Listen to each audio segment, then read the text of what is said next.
So welcome back. So we will continue with the lecture we have given in the last class for the fiber optic sources.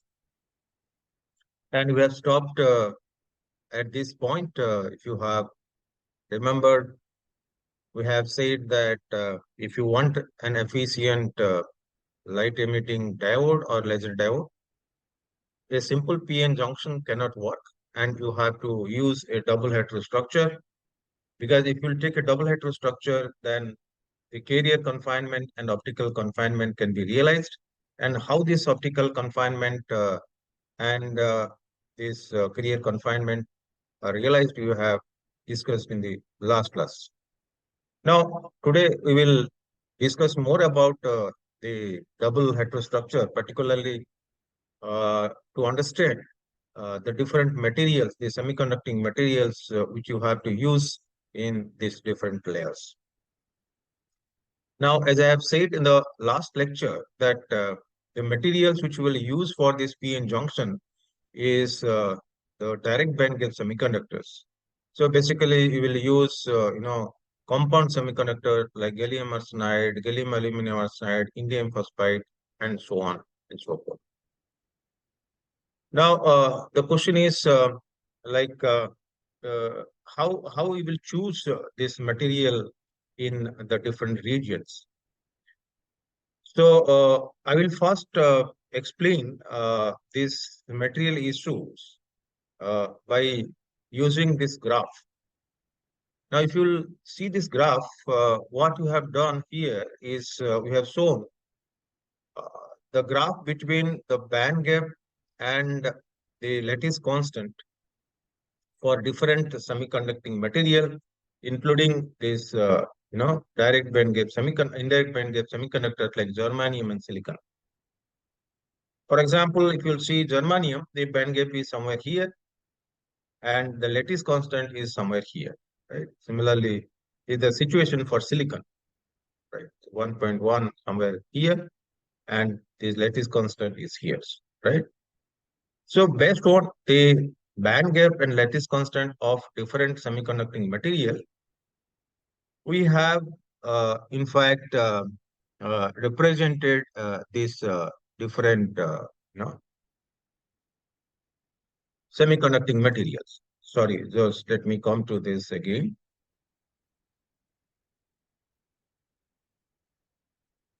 Okay.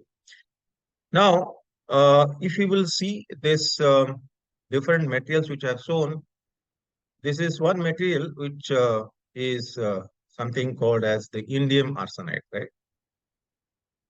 Now, if you will see this indium arsenide here and the gallium arsenide here, then if you take any point in between this indium arsenide and gallium arsenide, the material which you will get is something called as indium gallium arsenide.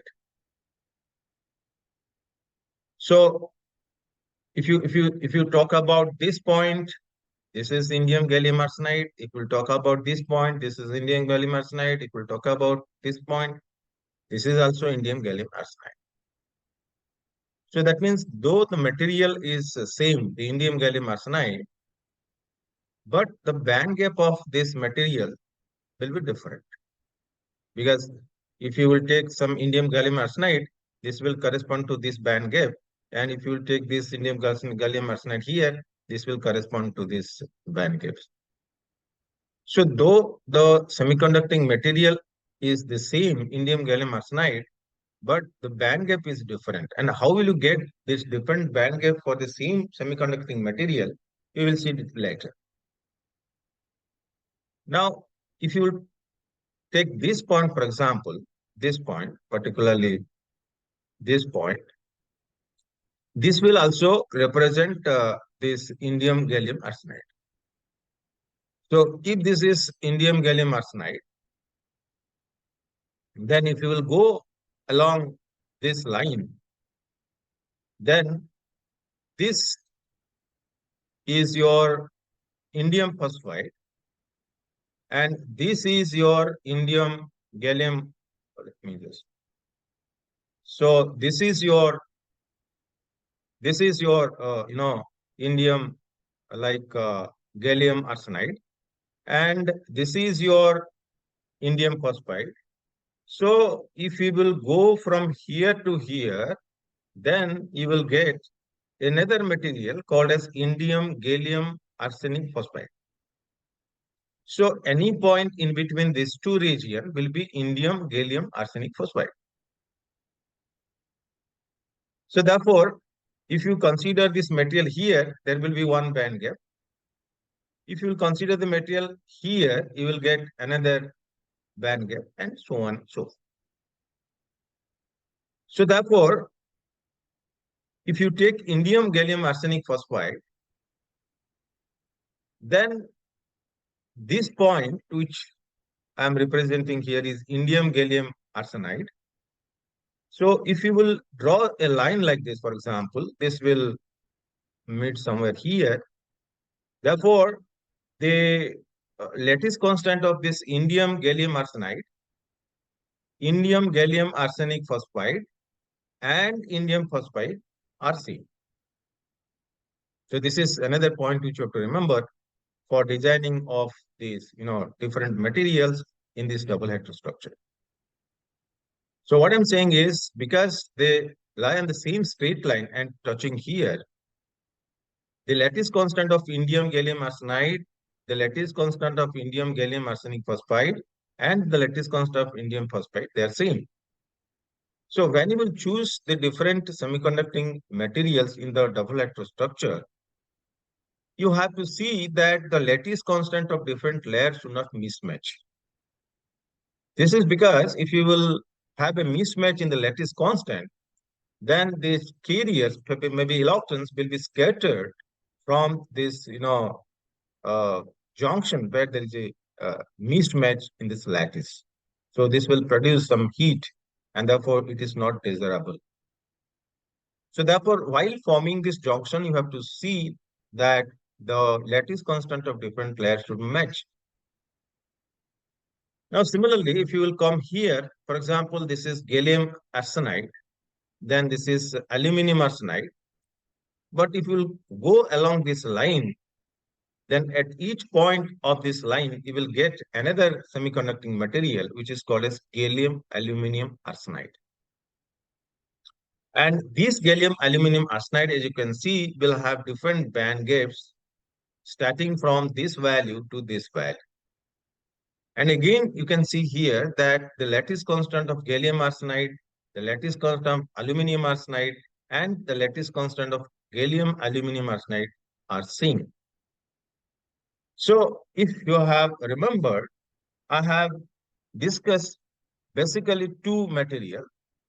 One is a material, semiconducting material, which contains four elements like indium, gallium, arsenic, phosphide. Indium, gallium, arsenic, phosphide, four elements.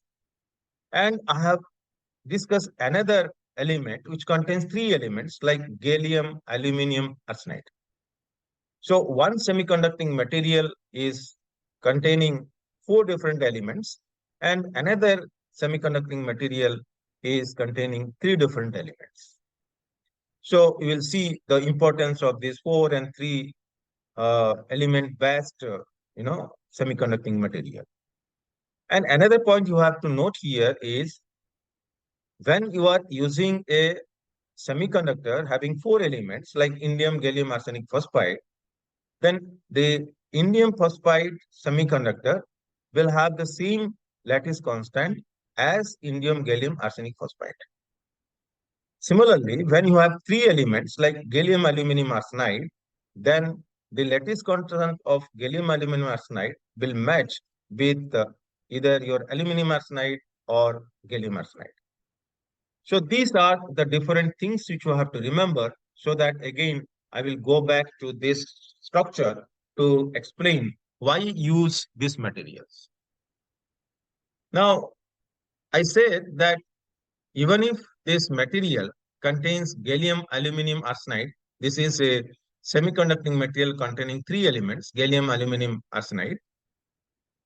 So this gallium aluminum arsenide has a broad range of band gaps, which I have discussed little before. And how will you change this band gap? This band gap can be changed by suitably changing the fraction of this element. Now, I have formed an element or semiconducting material called as gallium 1 minus Y, aluminum Y, arsenic. That means this fraction here is Y, right? That means Y fraction of gallium is replaced by this aluminum, right? Something like that. So when you are changing this fraction Y here to X, then definitely the band gap of this layer, confinement layer, will be different from this layer because the fraction is not the same. But if you see to the right of this recombination region, where the fraction is X, so because the fraction is X here, the fraction is X here, therefore the band gap will be same. But because the fraction is Y here, the band gap is not same as the band gap of the confinement layer. So this is what we have done here. By suitably changing this value of X and Y, we make this, the band gap of this recombination region less and the band gap of this confinement layer. And this is how we have adjusted these materials, or sorry, band gaps, right? Then the next thing is which material you will use for the substrate or the metal contact improvement layer. Coming to that, you can choose this material by seeing which semiconducting material will have the same lattice constant as the material which you have used in this double heterostructure. If you have remembered, I said that the lattice constant of gallium arsenide matches with the lattice constant of gallium aluminum arsenide. So therefore, I can use gallium arsenide with this gallium aluminum arsenide so that there will be no mismatch in the lattice constant. So therefore, I can take gallium arsenide both as the substrate as well as the metal contact improvement layer. So this is how we have to choose this material. Now, when to use this, semiconducting material which contains 4 elements? Here, I have shown a structure with a semiconducting material containing 3 elements. Now, the question is when you will use a material which will contain these 4 elements. Now, for this, let us try to understand about these two different light emitting, two different types of sources. One source which we'll name as the short wavelength emitting sources. So, short wavelength emitting sources means the wavelength of emission should be in the range 0.87 to 0.63 micrometer. That means the wavelength of emission from the sources should be in between 630 nanometer to 870 nanometer. So if the source is emitting in this range of wavelength, we will call the source as a short wavelength emitter. Similarly, if the source is emitting more than that, for example, if it is emitting like in the range 1000 nanometer to 1650 nanometer, then this is called as a long wavelength emitter. So there will be short wavelength emitter and there will be long wavelength emitter. This aluminum gallium arsenide, the semiconductor which contains 3 elements, this is called as ternary semiconducting compound, can be used as a short wavelength emitter. Similarly, a semiconducting compound which contains 4 elements, this is called as quaternary semiconducting compound, like indium gallium arsenic phosphide. So this will be used as a long wavelength emitter. So therefore, the structure is same. Whether you will use this as a short wavelength emitter or long wavelength emitter, it is basically decided by the material which you will use in the different layers. If you are using this ternary compound like aluminum gallium arsenide in the recombination region, which is also called the active region, then this is called as a, or this can be used as a short wavelength emitter, where this structure will emit in the range of wavelength 870 nanometer to 630 nanometer. On the other hand, if you will use this quaternary semiconducting compound like indium gallium arsenic phosphide, then this can be used to emit wavelength from this same structure in the range of wavelength 1000 nanometer to 1650 nanometer. Now, I said that the source can emit a range of wavelength either in the short wavelength regime or the long wavelength regime. But then how to decide or how to choose the material for a particular wavelength emission? This can be explained by using this relation. Now, the wavelength of emission from the source is basically decided by the band gap of this particular material. So the wavelength of emission is related to the band gap of this material, like lambda is equal to 1.24 divided by this energy gap. Remember, when you are using this relation, you should always calculate this wavelength in terms of micrometer. You should not calculate wavelength in terms of nanometer. Otherwise, this relation will not be valid. So that means if you know this wavelength, if you know the, wavelength of emission, then you can calculate the band gap of this material. So, for example, if I want to, you know, have a source whose wavelength is, for example, 650 nanometer, this is 0.65 micrometer, then you can calculate what is the value of EZ of the semiconductor should be so that it will emit 0.65 micrometer wavelength. So then, if you know the, band gap of this material, knowing the wavelength of emission of the source, then how will you, know the fraction? Now, I think you can know from this wavelength of emission whether this is a short wavelength emitter or it is a long wavelength emitter. For example, if you want a short wavelength emitter, for example, the wavelength of emission you need is, let us say, 800 nanometer. So if it is 800 nanometer, then this remains in this range. As you can see, this is in the range 0.7 to 0.63, and therefore this is a short wavelength emitter. Now, if it is a short wavelength emitter, then the material which you will use in the active region is a three-element based semiconducting material, that is aluminum gallium arsenide. And now you want to know what should be the band gap of this material, because if you know that this is the wavelength which you want to produce, so you know this wavelength lambda, then you can find what is the band gap of this material so that this will emit this wavelength. Now, once you know this easy, then you can use this empirical relation using which you can calculate this fraction x. And if you know the fraction x, then you can produce this material, aluminum 1 minus x, gallium x, arsenic, which will emit this required wavelength. And if this is, for example, so a long wavelength emitter, for example, if you want in the wavelength of emission should be 1300, for example, nanometer, then this material cannot be used because this correspond to this material. So this will be used for this long wavelength emission. And then here you have to find two fraction for this, producing this material. One fraction is X, another fraction is Y. So if it is 1300 nanometer, then again using the same relation that EZ is equal to 1.24 divided by lambda, I can calculate what is this band gap in electron volt for this particular material, which is necessary. Then you can calculate Y from this empirical relation. Once you know Y, you can calculate X from this empirical relation. So X fraction and Y fraction can be found out for producing that particular wavelength, that is 1300 nanometer.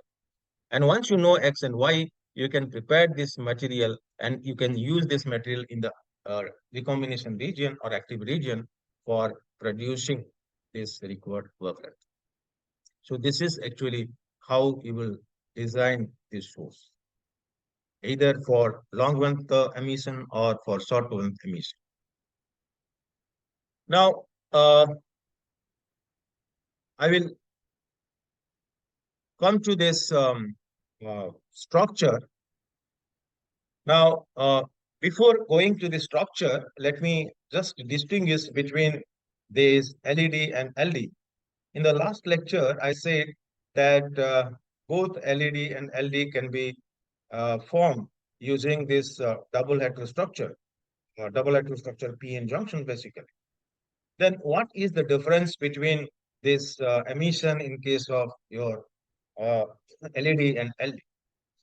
To explain that, you have to understand these three different processes which will take place when light interacts with material.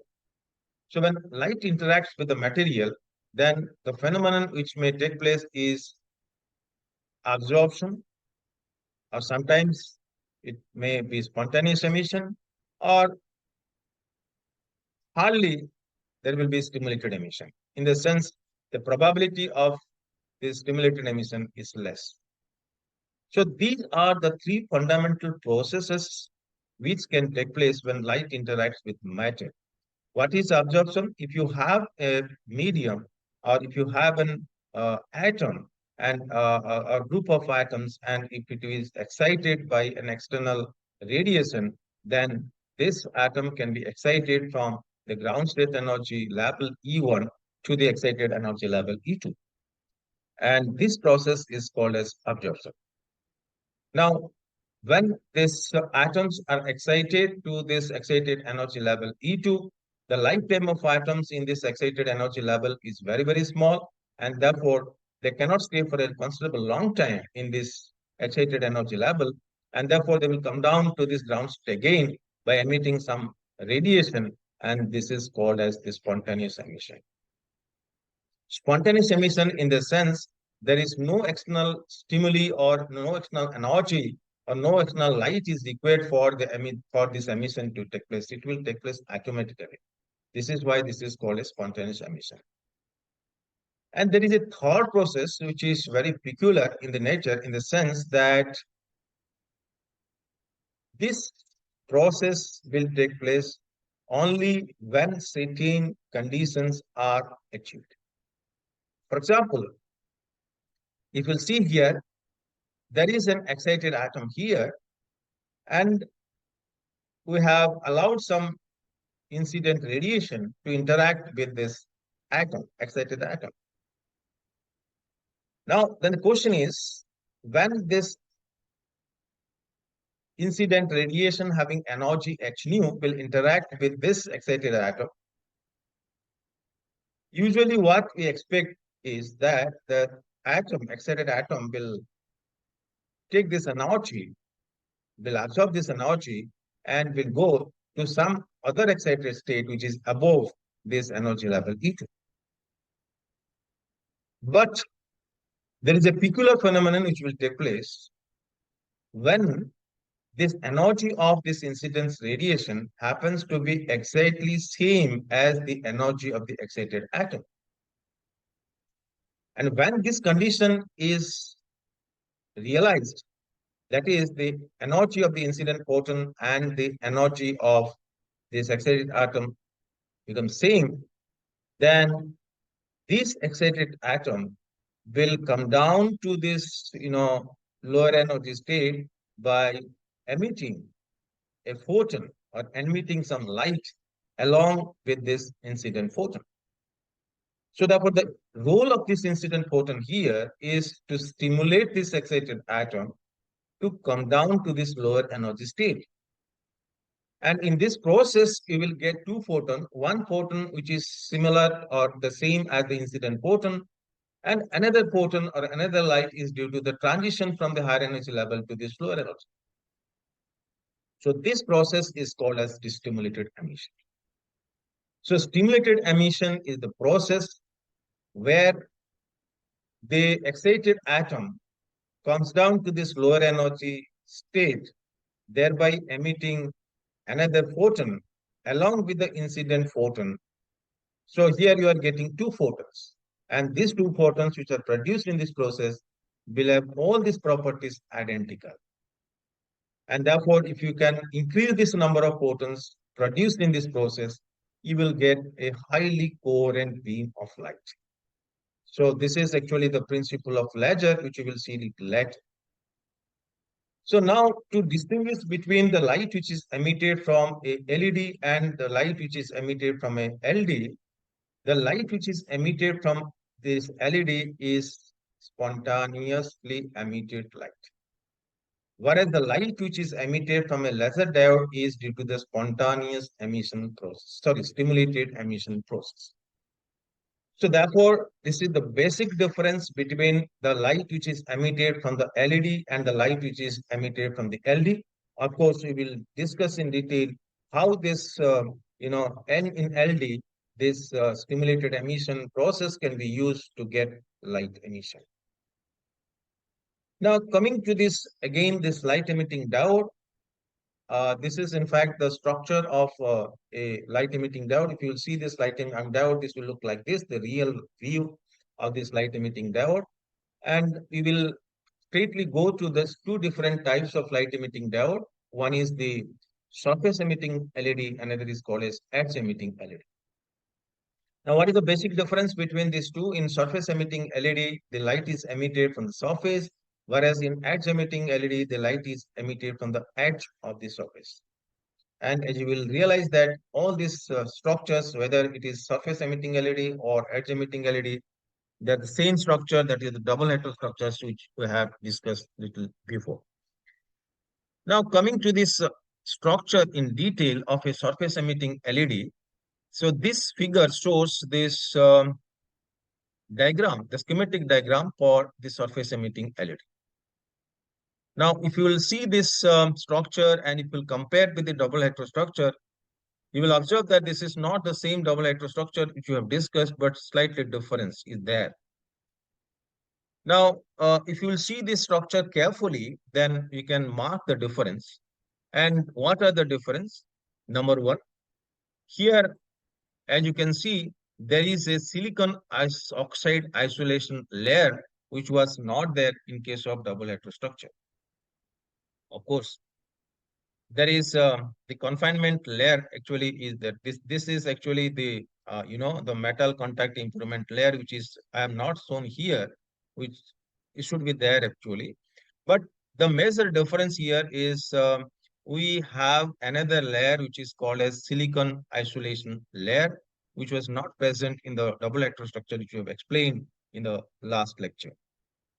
The second difference here is like we have taken out some of this material from the substrate, and then we have introduced this optical fiber in this, into the substrate where you have taken out this material, and then you have used some bonding material in this circularly etched well. In fact, when you will take out this material in the form of a circle, then this is actually known as the circular etched well. You have taken this material, you have etched this, surface in a circular manner, and therefore this is circular etch well. And then I have introduced this fiber in the circular etch well, and then I have used some bonding materials.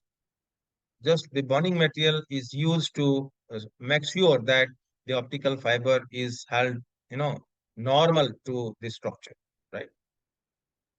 Then the third difference, if you will mark here, is the use of a heat sink. At the bottom, as you can see, there is a heat sink. So these are the three differences if you will compare the structure with the original double heterostructure we have mentioned in the last lecture. Fine. So then the question is why the difference is here, and what is the function of this different layers or different modification you have made in the structure. Now let us come to this silicon isolation layer first. We will try to understand what is the role of the silicon isolation layer, and of course we will see the role of etching, the role of heat sink little later. Now, if you have understood in the last class, I said I want to confine these electrons and holes in the depletion region.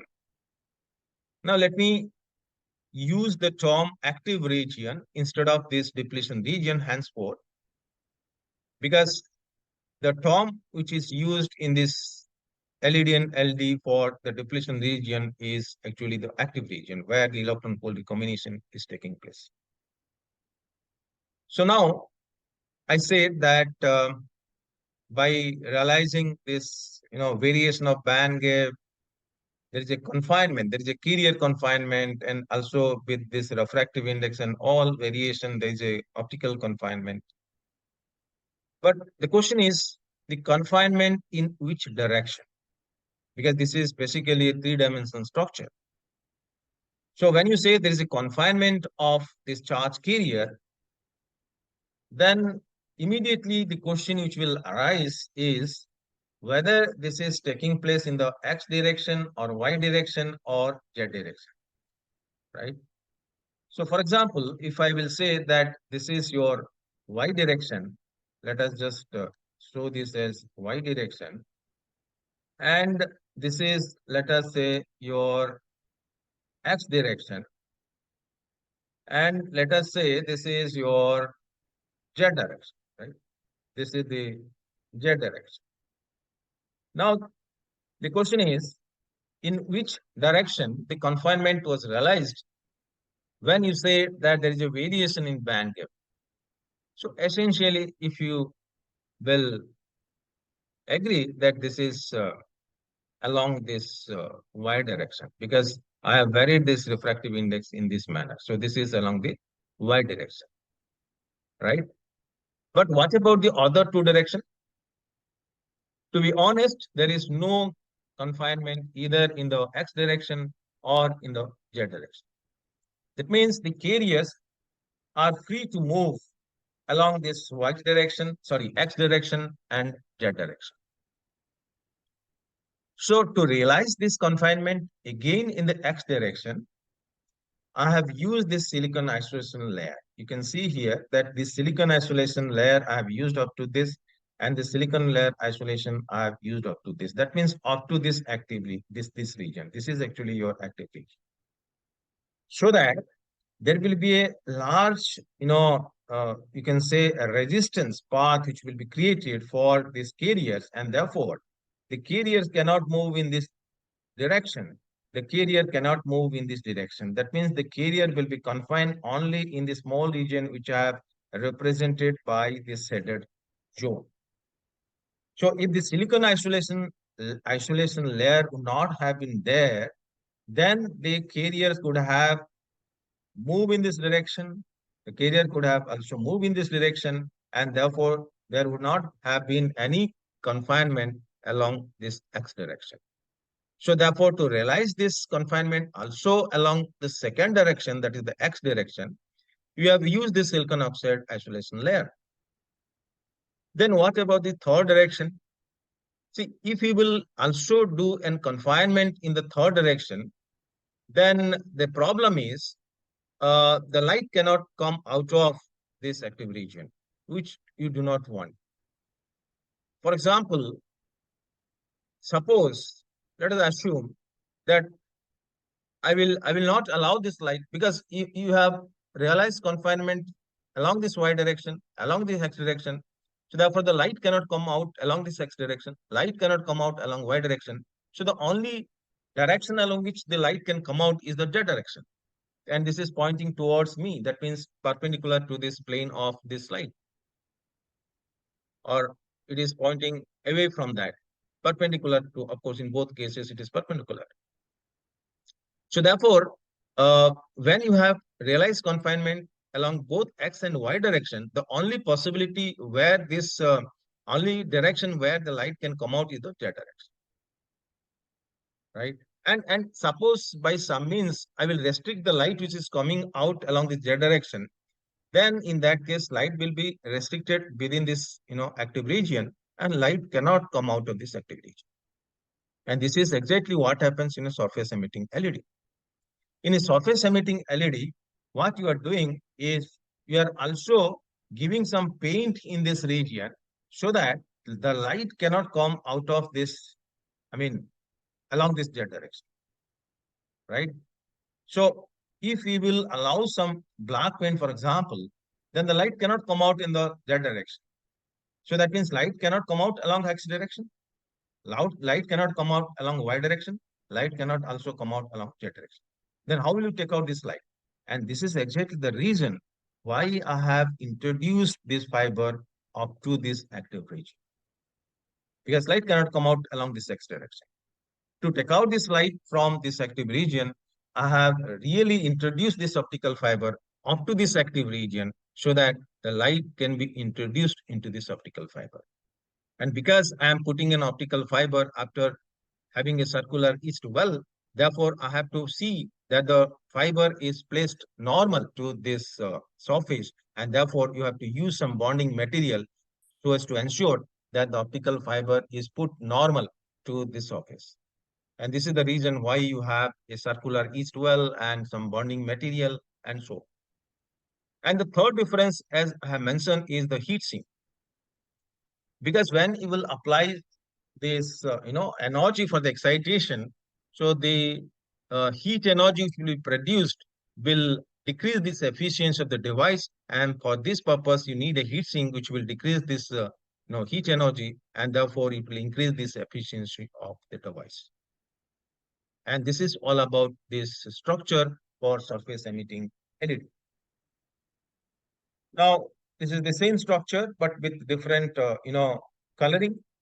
And this is the second structure, which is called the edge emitting LED. Now, see, this structure is essentially same as the structure which I have explained, but the light is not coming along the surface, but light is coming along the edge. Now, I said that in a surface emitting LED, the confinement is there in the X direction, the confinement is there in the Y direction, but the confinement was not there along Z direction. That means along Z direction, light can come out. And this is exactly the Z direction where the light is coming out. I have not given any black paint here, unlike the case of surface emitting LED. So here, because you have not painted this, structure, I mean, this region, the light can come here, and therefore the light is coming at the edge, not at the surface. So therefore this is called as the edge emitting LED. So in the edge emitting LED, you need not in fact introduce the fiber into this active region, because here there is no confinement. No confinement is realized along this Z direction, and therefore the light can come out along this direction, and which is coming out here in case of edge emitting LED. So this is how you can distinguish between this edge emitting LED and surface emitting LED. Then if you see the radiation pattern which is emitted from the surface emitting LED and edge emitting LED, this is the difference between this emission pattern. And as you can see, this is the radiation pattern from the edge emitting LED, and this is the radiation pattern from the surface emitting LED. And as you can see, the FWHM for this emission, or particularly in terms of output power, relative output power, is more in case of surface emitting LED compared to this edge emitting LED. So this FWHM is somewhere 75 nanometer for edge emitting LED, whereas this is 125 nanometer for your surface emitting. Okay. So this is how you can distinguish this, radiation pattern. That means the beam width, or you can say the line width. So line width is in the sense, sorry, the beam width in the sense how this beam is diverging. So this will be decided from this actually graph. In fact, if we will see this Abdul HM, this is basically also a parameter which will decide the spectral width, the number of wavelengths contained in this, emission. Okay, so I think we will stop here, and maybe in the next class we will discuss further. In fact, we have discussed the basic structures for this light emitting diode, and in fact we have seen what are the difference between this surface emitting LED and edge emitting LED. And let me stop here. We will discuss further maybe in the next class. Thank you very much.